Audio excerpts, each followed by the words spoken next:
لوگ امیر المومنین علی ابن ابی طالب علیہ السلام کو خلیفہ بلا فصل مانتے ہیں اور برادران اہل سنت جو ہے وہ خلیفہ چہارم مانتے ہیں، تو متفقہ طور پہ دونوں کے لیے ایک غم کا دن ہے، شہادت امیر کائنات کا دن۔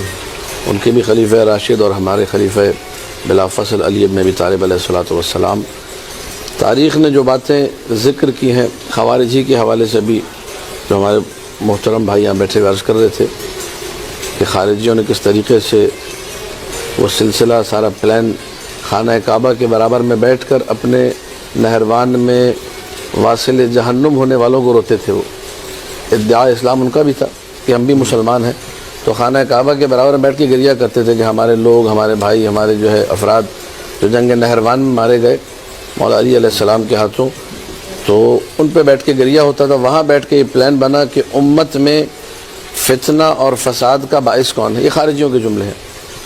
تو وہاں ان سب نے مشترکہ طور پہ تین جو ہے لوگوں کے نام ذکر کیے کہ تین لوگ ہیں جن کی وجہ سے امت میں فتنہ و فساد ہے۔ ایک خارجی سوچ بیان کر رہا ہوں میں۔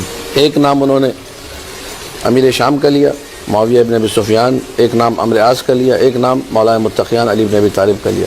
کہا ان تینوں کو قتل کر دیں گے تو امت کو جو ہے فتنے سے فساد سے نجات مل جائے گی۔ تو ایک قدیم الایام سے سوچ رہی ہے کہ جو دین محمدی کو حقیقی معنوں میں لے کر چلنے والا ہے، جو حقیقت میں وحدت امت کا مظہر ہونا چاہیے، اسی کو کہا جاتا ہے کہ یہ اتحاد بین المسلمین کو پارا کرنے والا ہے۔ اسی کے بارے میں یہ کہا جاتا ہے کہ اس کی وجہ سے امت میں فتنہ اور فساد ہے۔ وہ شخص جو کہ عمرو عاص کو قتل کرنے آیا تھا، ان کی بیماری کی وجہ سے کہی علالت کی وجہ سے انہوں نے کسی اور کو بھیج دیا، وہ دوسرا بندہ مارا گیا۔ معاویہ ابن ابی سفیان کو جو قتل کرنے آیا بندہ، اس نے جب وار کیا تو معاویہ کی پشت پہ وہ وار جو ہے لگا، اور طبیب کو جب بلایا گیا تو اس نے کہا کہ آپ کا علاج ممکن ہے لیکن وہ رگ کٹ جائے گی جس کی وجہ سے افزائش نسل ممکن ہے، آپ بے اولاد رہیں گے ہمیشہ۔ معاویہ ابن ابی سفیان نے کہا کہ میرے لیے میرا ایک بیٹا یزید ہی کافی ہے، یکفینی یزید، یہ تاریخ کا جملہ ہے۔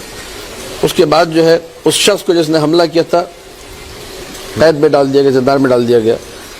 19 رمضان المبارک کو جب عبد الرحمن ابن ملجم مرادی اللعین نے وار کیا اور ضربت لگائی اور میرے مولا نے کہا فزت برب الکعبہ، اس کے بعد یہ اطلاع جب شام پہنچتی ہے تو معاویہ ابن ابی سفیان کی جو دشمنی تھی وہ مشہور تھی علی ابن ابی طالب علیہ السلام کے ساتھ، تو انہوں نے اس شخص کو آزاد کر دیا جس شخص نے معاویہ پہ وار کیا تھا، اس خوشی میں کہ میرے دشمن کو جو ہے آج ضربت لگائی گئی ہے۔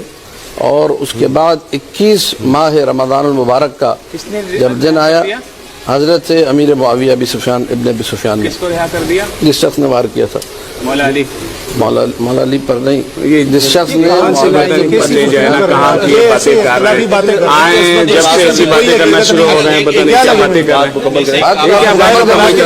حضرت علی کے فضائل فضائل بیان کرنے کا موقع ہے، آپ پتہ نہیں کہاں کی باتیں نہیں کر رہے ہیں۔ آج کے دن ایسا لگ رہا ہے تاریخ بیان کر رہا ہوں، آپ سے بات نہیں ہو رہی، آپ آرام سے بیٹھیں، آپ سے بات نہیں ہو رہی۔ فضائل کی طرف فضائل بات کریں، فضائل آپ ایسی باتیں کر کے آپ یہ باتیں ٹھیک نہیں ہیں۔ جو سوال کر رہے ہیں وہ بات کریں گے، رسول ہے، آپ لوگ خاموش ہیں، آپ بھی خاموش رہیں۔ آپ جی بالکل آپ سوال نہیں، یہ غلط بات ہے، تبرہ کر رہے ہیں آپ، جائز نہیں ہے۔ حضرت امیر معاویہ نے یہ کر دیا، حضرت امیر معاویہ شام میں حضرت امیر معاویہ پہ تبرے کا ہم بھی فضائل فضائل کا آپ نے آتے ہی کہا، ایک سن ولی خان صاحب، ولی خان صاحب نہیں آپ اینکر ہیں کیا؟ آپ اینکر نہیں ہیں، کسی کو جائیں آپ۔ ایک منٹ، ولی خان صاحب آپ فرمائیے، سیدنا علی کے آپ جس طرح لگے ہوئے ہیں، آج پہلی مرتبہ آیا میں ایسے لگے ہوئے جیسے صحیح کہہ رہے ہیں۔ آپ غلط بات کر رہے عابد مبارک صاحب نے جو ان کو سیدنا علی کی عصمت تو آج اعتدال کی بات ہے، آپ فضائل بیان کریں، آپ کہہ رہے ہیں نا، آپ نہیں کہتے، میں تو کہوں گا کیوں نہیں کہوں۔ وہ کاتب وحی ہیں، صحابی رسول ہیں، ہم یہ برداشت ہماری غیرت کا تقاضا ہے، ہم صحابی رسول پر زباندرازی برداشت نہیں کرتے، ہمارے ایمان کا مسئلہ ہے۔ اچھا سیدنا علی حضرت امیر معاویہ صحابی رسول ہے، آپ ان کی شان میں گستاخی کر رہے ہیں، نہیں کر رہے، اس سے امت میں فتنہ فساد پیدا ہوگا، ہمیں اسلام میں بگاڑ پیدا نہیں کرنا، علماء نے امت کو ملانا ہے۔ وہ کہہ رہے ہیں کہ مولا علی کو جس میں حملہ کیا. کیا حضرت علی رضی اللہ تعالیٰ اس بات کے محتاج ہیں کہ بغیر تنقید کے ان کے فضائل بیان نہیں ہو سکتے؟ میں تنقید نہیں کر رہا ہوں. کسی پہ تنقید کرنا ضروری ہے ان کی شان آگے اتنے مسائل ہیں یار. آپ فرمائیے سیدنا علی کے فضائل. میں بسم اللہ الرحمن اسامہ غازی صاحب ایک منٹ مجھے بات یہ بول رہی ہے بھائی ہمارے پاس ٹائم پہ نہیں، ہم سب باتیں کریں گے، سب آپ کی باتیں سننے کے لیے نہیں. بسم اللہ الرحمن الرحیم. مسلم سے میں ایک روایت پڑھ رہا بھائی آپ اپنی بات کریں، ہم مسلم ہمیں آتی ہے. کریم اما بعد بسم اللہ الرحمن الرحیم. آج ہم جس شخصیت کو خراج عقیدت پیش کرنے کے لیے یہاں جمع ہوئے ہیں الحمدللہ وہ شخصیت کسی تعارف کی